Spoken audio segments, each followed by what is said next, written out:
Hər birinizi salamlayıram dostlar. Bugün biz ismin yiyəlik halı haqqında danışacağıq. Bildiyimiz kimi Azərbaycan dilindən fərqli olaraq ingilis dilində ismin iki halı, adlıq və yiyəlik halları mövcuddur. Adlıq hal ingilis dilində nominative case, yiyəlik halı isə possessive və yaxud genitive case adlanır. Bəs yaxşı, ingilis dilində ismin yiyəlik halı necə düzəldilir? Ümumiyyətlə ismin yiyəlik halı iki cür. Canlı və cansız isimlərin yiyəlik halını düzəltmək üçün iki cür düzəldilə bilər. Canlı isimlərin yiyəlik halı cansız isimlərin yiyəlik halından fərqli şəkildə düzəldilir. Canlı isimlərin yiyəlik halı özləri üç cür düzəldilir. Birinci, canlı tək isimlərin yiyəlik halı. İkinci, canlı cəm isimlərin yiyəlik halı. Üçüncü isə cəm forması fərqli şəkildə düzələn isimlərin yiyəlik halıdır ki, bunlar haqqında danışacağıq. Biz baxaq burada nəyə? Canlı isimlərin yiyəlik halı dedik, üç cür düzəldilir. Canlı tək isimlərin yiyəlik halı. Canlı tək ismin yiyəlik halı ismin üzərinə apostrof s əlavə eləməklə düzəldilir. Məsələn, burada biz qeyd eləyə bilərik.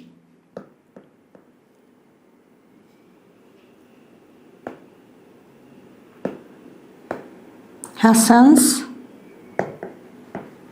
car.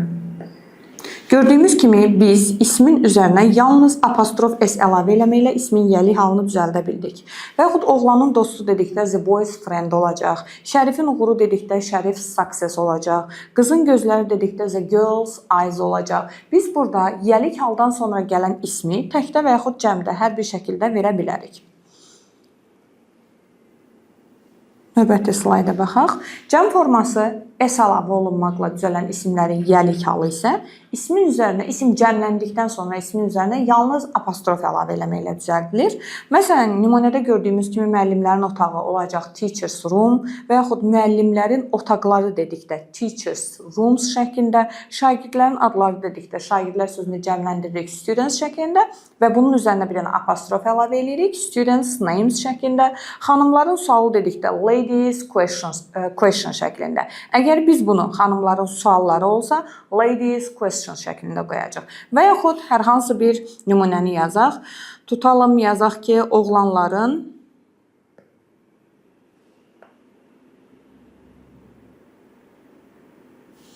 dostu.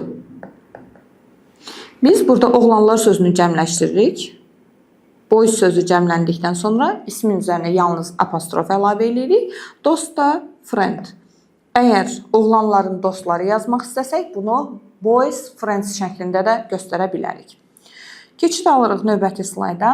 Cəm forması fərqli şəkildə düzələn isimlərin yiyəlik halı isə tək olan isimlərin yiyəlik halı kimi ismin üzərinə apostrof s əlavə eləməklə düzəldilir. Məsələn, a man's name cəmlənəndə olacaq men's names şəklində. A child's toy cəmlənəndə olacaq children's toys və yaxud toy şəklində. A woman's rights cəmlənəndə olacaq women's rights şəklində. A sheep's wool olacaq sheep's wool şəklində. Bəs yaxşı, bu belə deyək də canlı isimlərin düzəldilmə forması idi. Bəs cansız isimlərin yiyəlik halı necə düzəldilir? Cansız isimlərin yiyəlik halı canlı isimlərdən fərqli olaraq of sözünüsü ilə düzəldiləcək və bu halda mütləq cümlədə inversiya, söz birləşməsində inversiya baş verməlidir ki, inversiya nədir? Sözlərin yerinin dəyişməsidir. Məsələn, qapının tutacağı dedikdə birinci yerdə biz tutacaq sözünü, daha sonra isə qapı sözünü qeyd eləyəcəyik və adətən 90% hallarda hər iki ismin qarşısında z artiklından istifadə olunur. İstisna hallarda e artiklından da istifadə edə bilərik. Məsələn, bu nümunələrə baxaq. Kitabın səhifələri. İlk öncə biz səhifələr sözünü veririk, daha sonra isə kitab sözünü. The page of the book və yaxud otağın küncü. The corner of the room. Bu şəkildə veririk. Daha sonra digər nümunələrə baxaq. Burada ifadələri yazmışıq, tərcümələrini yazacağıq. Stolun rəngi. Stolun rəngi dedikdə biz birinci the color sözünü verəcəyik. The color of the stol olacaq table. Və yaxud papağın qiyməti. Biz burada birinci qiymət sözünü yazacağıq. The cost of və yaxud the price hər iki şəkildə də yaza bilərik. Price of the cap. Kəndin küçələri. İlk öncə küçələr sözünü veririk. Küçələr olacaq the streets of the village. Daha sonraki nümunə kitabın şəkilləri. Biz burada verəcəyik the pictures of the book. Demək, cansız isimlərin yəli halı of sözüncüsü ilə düzəldildi. Bəs bu bütün hallarda mı belə olur? Xeyr. Bəzi məkan, zaman, məsafə bildirən cansız isimlərin yəli halı canlı isimlərin yəli halı kimi düzəldilir. Yəni, ismin üzərinə S və ya apostrof S və yaxud S cəmləndikdən sonra yalnız apostrof əlavə eləməklə düzəldiləcək ki, bu nümunələrə nəzər yetirək. Gördüyünüz kimi burada yesterday, month, day, sun, Baku, tomorrow, 2 hours, the earth, moon, 3 kilometr sözləri var ki, biz bunlar həm zaman, həm məkan, həm məsafə bildirən sözlərdir ki, biz bunların yəli halını canlı isimlərdəki kimi düzəldirik. Yesterday's meeting. Burada gördüyümüz kimi biz ismi cəmləndirmədən apostrof S əlavə eləmişik və yaxud a month dedikdə bir aylıq olduğuna görə apostrof S əlavə eləmişik. Amma biz bunu a few ifadəsi ilə verəriksə, a few çoxlu deməkdir, bir neçə deməkdir. Ona görə a few-dan sonra gələn ismi cəmləşdirib days şəklində vermişik. Daha sonra apostrof qoymuşuq. The sun's rays, Baku streets. Bakı ismi təkdə olduğu üçün biz onu cəmləşdirə bilmirik. Ona görə apostrof S-lə bunu düzəldirik. Və yaxud tomorrow's flight, 2 hours walk. Yuxarıdakı ifadə ilə aşağıdakı ifadənin fərqinə baxaq. Tomorrow təkdə olduğuna görə buna apostrof S əlavə edirik. Ümumiyyətlə today, yesterday, tomorrow bu kimi ifadələrə apostrof S-lə düzəldəcəyik yəli halı. Amma 2 hours dedikdə 2 saatlar cəmdə olduğuna görə biz bunu cəmləndirdikdən sonra yalnız apostrof əlavə eləmişik. The earth's age, the moon's surface 3 kilometers away. Bu şəkildə. Daha sonra keçid alırıq nəyə? Ad və soyadların yəlik halına. İlk öncə danışaq adların yəlik halından. Adların yəlik halını düzəldərkən biz ismə yalnız apostrof S şəkilçisini əlavə eləyəcəyik. Məsələn, Elchin's car, Mr. Brown's car, Mr. Elzade's car və yaxud parents bu şəkildə. Bundan sonra gələn isim təkdə və yaxud cəmdə ola bilər. Əgər soyadın qarşısında the article varsa, bu bütövlükdə bir ailəni bildirəcək. Bu halda soyadın özü cəmlənir. Biz bu ismin yəli halını düzəltmək üçün yalnız apostrof əlavə eləmiş oluruq. Məsələn, the Brown's house dedikdə gördüyümüz kimi the Brown's ismi cəmlənib. İsim cəmləndikdən sonra apostrof əlavə olunub. Və yaxud the Richard's fame gördüyümüz kimi isim cəmlənib, sonra apostrof əlavə olunub. Bir nümunə də yaza bilərik. The Ford's, məsələn, success. Fordların uğuru. Bütövlükdə bir ailəni bildirdiyi üçün isim cəmlənəcək, ondan sonra apostrof əlavə eləyəcək. 2 və daha artıq şəxsin yəli halından danışırıqsa əgər, baxırıq ki, burada danışdığımız isimlər ortaq bir məfhumdurmu, yoxsa ortaq deyil. Ona fikir verməliyik. Belə deyək də, əgər bu isimlər ortaqdırsa, onda sonuncu isimdən 2 olmasın, 5 olsun, fərq eləmir. Sonuncu isimdən sonra apostrof S qoymaq kifayətdir. Məsələn, Ülkər və Nigarın qardaşı dedikdə, bunlar əgər bacıdırlarsa, bu halda biz Nigardan sonra apostrof S qoysaq kifayətdir. Və yaxud Nərmin və Aysunun atası. Əgər Nərmin və Aysun bacıdırlarsa, burada Aysundan sonra apostrof S qoymaq kifayətdir. Amma elə isimlər var ki, onlar fərqli şəkildə, yəni hərənin özünə məxsus olduğu üçün biz onları həmişə sonuncu ismə apostrof qoymaqla deyil, hər isimdən sonra apostrof S əlavə eləməklə düzəldirik. Məsələn, Ülkər və Nigarın saçı dedikdə, Ülkərə ayrı apostrof S qoymalıyıq, Nigara ayrı apostrof S. Əgər haqqında danışdığımız isim sayıla bilən və cəmdə olan isimdirsə, mütləq bu halda isim cəmlənməlidir. Məsələn, Heya ismi sayıla bilməyən isim olduğu üçün biz bunu cəmləndirmədik. Əgər biz burada Ülkər və Nigarın gözləri deyiriksə, Ülkərdən də sonra apostrof S qoyuruq, Nigardan da sonra apostrof S qoyuruq və mütləq şəkildə eyes sözünü və yaxud hands sözünü mütləq şəkildə cəmləndirməliyik. Daha sonra, əgər haqqında danışılan isim verilən isimlərdən hər birinə ayrı-ayrılıqda aiddirsə, bu halda hər bir isimdən sonra apostrof əlavə olunur və yaxud apostrof s əlavə olunur. Haqqında danışdığımız isim sayılan isimsə mütləq cəmlənir. İndicə bu haqqda danışdıq. Elçin's and Russell's hands, Linda's and Susan's hair. Hair ismi sayıla bilməyən isim olduğu üçün biz bunu cəmləşdirmədik. Yəlik hal yalnız belə deyək, ismə əlavə olunmalıdır və ondan sonra mütləq artiklsız isim gəlməlidir. Bəzən iki ismin ortasında sifət istifadə oluna bilər. Məsələn, deyək, burada belə bir nümunə.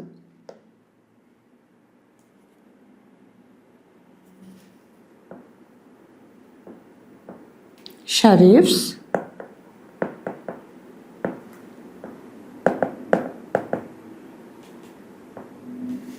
little, məsələn deyək, bag. Şərifin balaca çantasından danışırıqsa, biz bu halda belə deyək də, ortada sifəti istifadə edib bu şəkildə də bunu istifadə edə bilərik. Məkan bildirən bəzi sözlərdə isə biz deyirik ki, apostrof s-dən sonra isim gəlməlidir normal halda ki, biz onu yəlik hal kimi götürə bilək. Məkan bildirən bəzi isimlərdə isə burada sonda gələn shop, office, house kimi sözlər ixtisar olunub, tək şəkildə istifadə oluna bilərlər. Bu halda at the bakers, at the greengrocers, at the doctors, at the grocers, at the barbers, at my uncles, at the butchers, at the dentist gördüyümüz nümunələrin hər birini istifadə edə bilərik. Məsələn, mən tutalım deyim ki, mən çörəkçidəyəm və yaxud çörək dükanındayam. I am at the bakers olacaq. Və yaxud biz burada I am at the bakers shop da deyə bilərik. Heç bir fərqi yoxdur. Və yaxud deyə bilərəm ki, gül dükanındayam və yaxud gülçüdəyəm. I am at the florist apostrof s-lə bu cümləni yekunlaşdıra da bilərik və yaxud florist shop da deyə bilərik bu şəkildə. Gül evində də deyə bilərik, florist house şəklində. Və yaxud deyək ki, mən Şərifgildəyəm və yaxud Şərifin evindəyəm. I am at, ya deyəcəyik Şərif's house, ya da I am at Şərif's apostrof s-lə bunu yekunlaşdıra bilərik. Daha sonra biz dedik ki, ismin yəlik halı apostrof s ilə düzəldilir. Amma biz cümlədə gördüyümüz bütün apostrof s-ləri yəlik hal kimi götürə bilmərik. Niyə görə? Çünki apostrof s-dən sonra gələn bəzi nümunələr var ki, onlar müəyyən belə deyək, məfhumların qısaldılmış forması və yaxud da belə deyək də fərqli formasıdır. Məsələn, to be going to-nu apostrof s-dən sonra going to gələrsə, different from gələrsə, fond of, eager to, afraid of, very to, so, such, got, been, an artiklı, yəli əvəzlikləri gələrsə, here sözləri gələrsə, söz önülər gələrsə və yaxud tək sifət, tək say gələrsə, biz bunu yəlik hal kimi qəbul edə bilmərik. Və yaxud belə deyək də, şəxs əvəzliklərindən sonra he, she, it-dən sonra apostrof s-in gəlməsi, he, they sözlərindən sonra apostrof s-in gəlməsi, let apostrof s-in, what apostrof s, double h questionlardan sonra gələn apostrof s-in heç biri yəlik hal hesab oluna bilməz. İndi isə bunun nümunələr üzərində danışdığımız mövzunu testlər üzərində nəzərdən keçirək. Choose the correct variant. My sister apostrof s-dən sonra gördüyümüz kimi burada got ifadəsi gəlib. Apostrof s-dən sonra got gələrsə, biz bunu yəlik hal kimi qəbul edə bilmərik. Çünki bu has gotun qısaldılmış formasıdır. İndicə qeyd elədik ki, double h questionlardan sonra, what-dan sonra gələn apostrof s, what is deməkdir ki, biz bunu da yəlik hal kimi qəbul edə bilmərik. I haven't watched today's news. İndicə qeyd elədik ki, today, yesterday, tomorrow kimi sözlərin yəlik halı apostrof s ilə düzəldilir. Bugünlərin xəbəri deyə bilmərik, ona görə C variantı da yanlış cavabdır. Today's trip isn't enough. D variantımız doğru cavabdır. Niyə görə? Çünki to-dan sonra gələn isim cəmlənib, cəm ismində yəlik halını ismə s əlavə elədikdən sonra bir dənə apostrof əlavə eləməklə düzəldə bilərik. Doğru cavabımız budur. They have an hour's English lesson every day. Burada isə n-dən sonra gələn isim now və apostrof s ilə olmalıydı. Çünki artiklından sonra gələn isim heç bir halda cəmlənə bilməz. Doğru cavabımız oldu. D variantı. Növbəti testə keçid alaq. Choose the correct possessive case. Düzgün yəlik halı bizdən tələb eləyir. Gördüyümüz kimi birinci nümunədə the door of the rooms cansız simlərin yəlik halından söhbət gedir. Biz qeyd elədik ki, cansız simlərin yəlik halı of sözcüsü ilə düzəldilir və hər iki ismin qarşısında artiklın istifadə olunması lazımdır. Bunlar düz. Amma burada bizə deyir rooms, otaqlar. Otaqların bir qapısı ola bilərmi? Xeyr. Ona görə də bu ifadə olmalıydı. The doors of the rooms şəklində. Əgər bu otaqlar sözü cəmdədirsə, avtomatik olaraq biz qapılar sözündə cəmləndirməliyik. Men's uniforms bu doğru ifadədir. The Simpsons Country House bu da doğru ifadədir. Niyə görə? Çünki biz qeyd elədik ki, the artiklı əgər soyadın qarşısında istifadə olunarsa bütövlükdə bir ailəni bildirir və The Simpsons Country House doğrudur deyə. Daha sonra FU ifadəsini orada görürük. FU-dan sonra gələn isim mütləq və mütləq cəmlənib FU our sleep şəklində olmalıydı ki, burada da bu olmadığına görə doğru cavabımız 2-3 D variantıdır. Daha sonra choose the correct sentence with the noun in the possessive case. Yəlik halda olan doğru cümləni istəyir. These doctors' names are the same. İlk öncə biz burada isimlərin qarşısında istifadə olunan təyinləyiciləri bilməliyik ki, ismin təyinləyicilərini bilməliyik ki, bunu rahat şəkildə işlədə bilək. Gəlin baxaq, this-dən sonra nə istifadə olunur? This və that əvəzliklərindən sonra gələn isim təkdə olmalıdır. Doctor şəklində apostrof s-lə düzəldiləcək bunun yəlik halı. Ona görə A variantında verilən cavabı biz doğru cavab kimi qəbul edə bilməliyik. Doctor apostrof s şəklində olmalıydı və yaxud da əgər doctors burada cəmdədirsə biz bunu this şəklində deyil, these doctors' names are the same şəklində doğru olardı. Apostrof s-dən sonra not ifadəsi yəlik hal hesab olunmur, izin qısaldılmış formasıdır. Apostrof s-dən sonra very to, so sözləri dedik ki, yəlik hal deyil. Şərif very attentive, izin qısaldılmış formasıdır burada da. Mr. Aliyev's daughter is not careful. Burada gördüyümüz kimi biz Mr.-da apostrof s əlavə eləmişik. Aliyev's-də əgər o halda cəmlənə bilər ki, biz bunun qarşısına z artiklı əlavə eləyik. Burada da z artiklı olmadığı üçün bu da yanlışdır. Y variantımız isə doğru cavab variantıdır. Niyə görə? Çünki Sevil's parents dedikdə Sevil'in valideynlərindən söhbət gedir. Bizdən də doğru yəlik halı seçmək tələb olunurdu. Növbəti testə baxaq. Choose the correct sentence with the noun in the possessive case. Yəlik halda olan doğru cümləni bizdən seçmək tələb olunur. Qeyd eləyək ki, apostrof s-dən sonra gələn verb ing həm yəlik hal ola bilər, həm də olmaya bilər. Nəyə fikir verməliyik? Əgər apostrof s-dən sonra verb ing gəlirsə, bunu biz o halda yəlik hal götürə bilərik ki, bu cümlədə başqa bir xəbər olmuş olsun. A variantında gördüyümüz kimi orada is var. A variantımız doğru cavabdır. Susan's reading is very slow. Susan'ın oxumağı çox yavaşdır. Gördüyümüz kimi burada apostrof s-dən sonra gələn isim nə kimi istifadə olunub? Gerund kimi istifadə olunub və bu da burada yəlik hal yaradır. Şahin's coming made us happy. Şahin təkdə olan adamdır. Biz bunu niyə cəmləşdirək ki? Ona görə B variantı yanlışdır. Cəmləndirə bilmərik. C variantında Ali and Samir's hair is the same color. Bəli, hair ismi sayıla bilməyən isimdir. Ona görə cəmləndirməmişik. Amma Heyə hərənin özünə aid olan isim olduğu üçün Əli və Samirin hər ikisindən sonra apostrof s qoyulmalıydı. Burada da Əlidən sonra apostrof s olmadığı üçün C variantı da yanlış cavab hesab olunur. I saw him at the hairdressers. Mən onu bərbərdə gördüm. Burada da hairdresser sözü cəmlənməməli idi, apostrof s-lə düzəlməli idi. Nüsrət Kəsəmənli is my favorite poet. Biz qeyd eləmişdik ki, apostrof s-dən sonra əgər yəlik hal, mənim, sənin, bizim, sizin kimi yəlik hal və yaxud yəlik əvəzlikləri gələrsə, bu yəlik halda olan isim hesab oluna bilməz. Burada da bu izin qısaldılmış formasıdır. Ona görə doğru cavab variantı yalnız A variantı olur. Choose the correct variant with the noun in the possessive case. Let apostrof s-dən sonra gələn apostrof s, let asın qısaldılmış formasıdır. Ona görə biz A variantını doğru cavab variantı kimi qəbul edə bilmərik. The children's names are written on the board. Burada nəyə fikir verməliyik? Children sözü özü cəmdədir. Children özü cəmdədir. Biz buna bir dənə də s əlavə eləsək, bu uşaqlarlar kimi tərcümə olunmuş olar. Ona görə də bizdə bu apostrofdan sonra